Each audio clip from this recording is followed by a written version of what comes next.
मंगलवार का दिन भगवान हनुमान की पूजा के लिए काफ़ी खास माना जाता है। और जब बात ज्येष्ठ माह में आने वाले मंगलवार की होती है तो इसका महत्व और भी ज़्यादा बढ़ जाता है। इस बार ज्येष्ठ माह में कुल 4 मंगलवार पड़ रहे हैं, जिनमें से बड़ा मंगलवार बहुत ही श्रेष्ठ माना जाता है। ऐसी मान्यता है कि हनुमान जी प्रभु श्री राम से पहली बार उनकी मुलाकात ज्येष्ठ माह के मंगलवार के दिन ही हुई थी। मान्यता है कि इन दिनों बजरंगबली की पूजा करने से भक्तों के सारे कष्ट दूर हो जाते हैं, जीवन से नकारात्मक ऊर्जा दूर होती है और धन में समृद्धि आती है। ऐसी मान्यता है कि भगवान शिव ने 12 रुद्रों का अवतार लिया था, जिनमें हनुमान अवतार सबसे श्रेष्ठ माना जाता है। बताया जाता है कि हनुमान जी ने जब रावण की लंका जलाई तो उन्हें बहुत पश्चाताप हुआ था, क्योंकि हनुमान जी एकादश रुद्र के अवतार हैं। रावण ने जब अपने 10 सिरों को काटकर महामृत्युंजय की आराधना की थी, लेकिन 11वां रुद्र हमेशा असंतुष्ट ही रहा और यही रुद्र त्रेता युग में हनुमान के रूप में अवतरित हुआ था। हनुमान जी का अवतार ही दरअसल रावण के विनाश के लिए भगवान श्री राम के सहायक बन के रूप में हुआ था। जब हनुमान जी ने रावण की लंका जला दी तो उनका मन कोई उलझनों में फंसा था। वे अपने किए पर काफ़ी पश्चाताप कर रहे थे। वाल्मीकि रामायण में श्लोक है, सारी लंका जल गई तो निश्चय रूप से जानकी भी उसमें जल ही गई होंगी। ऐसा करके मैंने निश्चित रूप से अपने स्वामी का बहुत अहित कर दिया। भगवान राम ने तो मुझे लंका इसलिए भेजा था कि मैं सीता का पता लगाकर लौटूंगा, लेकिन मैंने तो यहाँ कुछ और ही कर दिया। जब सीता ही नहीं रहेंगी तो भगवान राम भला कैसे जी पाएंगे? फिर सुग्रीव राम की मैत्री के मायने क्या रह जाएंगे? हनुमान जी यह भी भूल गए कि जिसने थोड़ी देर पूर्व उन्हें अजर अमर होने का आशीर्वाद दिया था, वे जनक नंदन भला आग के भेंट कैसे चढ़ सकते हैं? अजर अमर गुण निधि सूत होऊं, करहि सदा रघुनायक छोहूं।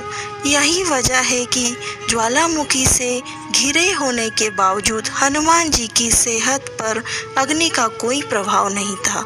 हनुमान जी को आग की लपटों में देख सीता जी ने भी भगवान शिव से प्रश्न किया था कि अग्नि का हनुमान जी पर प्रभाव क्यों नहीं पड़ रहा।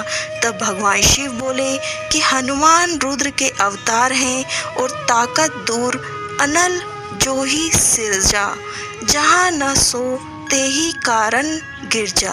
रामायण की कथा आती है कि हनुमान जी ने लंका की सभी घर जला दिए थे, लेकिन विभीषण का घर नहीं जलाया था। जरा नगर निमिष झकमाही, एक विभीषण कर ग्रह नाही। ऐसा हनुमान जी के पास कई वरदानी शक्तियाँ थी, लेकिन फिर भी वे बगैर वरदानी शक्तियों के भी शक्तिशाली थे। ब्रह्मदेव ने हनुमान जी के 3 वरदान दिए हुए थे, जिनमें उन पर ब्रह्मास्त्र बेअसर होना भी शामिल था, जो अशोक वाटिका में काम आया। भगवान राम जब राज सिंहासन पर विराजमान थे, तब नारद ने हनुमान जी से विश्वामित्र को छोड़कर सभी साधुओं से मिलने के लिए कहा था। हनुमान जी ने ऐसा ही किया। तब नारद मुनि विश्वामित्र के पास गए और उन्होंने उन्हें भड़काया। इसके बाद विश्वामित्र गुस्सा हो गए और उन्होंने ऐसे अपना अपमान समझकर रुष्टता जताई। भड़कते हुए वे श्री राम के पास गए और उन्होंने श्री राम से हनुमान को मृत्यु दंड देने की सजा का कहा। श्री राम अपने गुरु विश्वामित्र की बात कभी टालते नहीं थे। उन्होंने बहुत ही दुखी होकर हनुमान पर बाण चलाए, लेकिन हनुमान जी राम का नाम जपते रहे और उनको कुछ भी नहीं हुआ। राम को अपने गुरु की आज्ञा का पालन करना ही था, इसलिए भगवान श्री राम ने हनुमान पर ब्रह्मास्त्र चलाया, लेकिन आश्चर्यजनक रूप से राम नाम का जप कर रहे हनुमान का ब्रह्मास्त्र भी कुछ नहीं बिगाड़ पाया। यह सब देखकर नारद मुनि विश्वामित्र के पास गए और अपनी भूल को स्वीकार की। और हनुमान जी 4 कारणों से सभी देवताओं में श्रेष्ठ हैं। पहला कारण यह है कि सभी देवताओं के पास अपनी अपनी शक्तियां हैं। जैसे विष्णु के पास लक्ष्मी माँ है, महेश के पास पार्वती माँ है, ब्रह्मा के पास सरस्वती माँ है। हनुमान जी के पास खुद की शक्ति है, वे खुद की शक्ति से संचालित होते हैं। दूसरों के कारण यह भी इनके शक्तिशाली होने के बावजूद ईश्वर के प्रति पूर्ण समर्पित हैं। तीसरा यह कारण भी है, अपने भक्तों की सहायता को तुरंत ही करते हैं।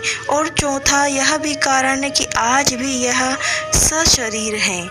यह ब्रह्मांड में ईश्वर के बाद यही कोई ऐसी शक्ति है तो वह हनुमान जी हैं। महावीर विक्रम बजरंगबली के समक्ष किसी की भी प्रकार की मायावी शक्ति ठहर नहीं सकती। और जब भगवान हनुमान का रुद्र अवतार हुआ था, उसमें आधी शक्ति शिव की थी। भगवान भोलेनाथ ने स्वयं हनुमान जी के शरीर में आकर रुद्र अवतार में प्रकट हुए थे। यही कारण है कि भगवान हनुमान का रुद्र अवतार ज्येष्ठ माह के बड़े मंगलवार के दिन हुआ था। चलिए फ्रेंड्स, ज्येष्ठ मास की और भी कहानियाँ मैं आप लोगों को सुनाती रहूँगी। आप लोग ज़रूर सुनिएगा। ज्येष्ठ मास की संपूर्ण कहानियाँ मैं अपने चैनल पर डालूँगी। वैशाख मास की भी डाल चुकी हूँ, वो भी ज़रूर सुनिएगा। वट सावित्री व्रत की भी कथा और पूजा विधि और पूजा की सामग्री का भी वीडियो मैंने डाल चुकी हूँ। अगर आप लोग इंटरेस्टेड हैं तो वो वीडियो भी देख सकते हैं। अभी लेती हूँ आप लोगों से इजाज़त। मिलते हैं मेरे अगले वीडियो में, तब तक के लिए जय माता दी दोस्तों।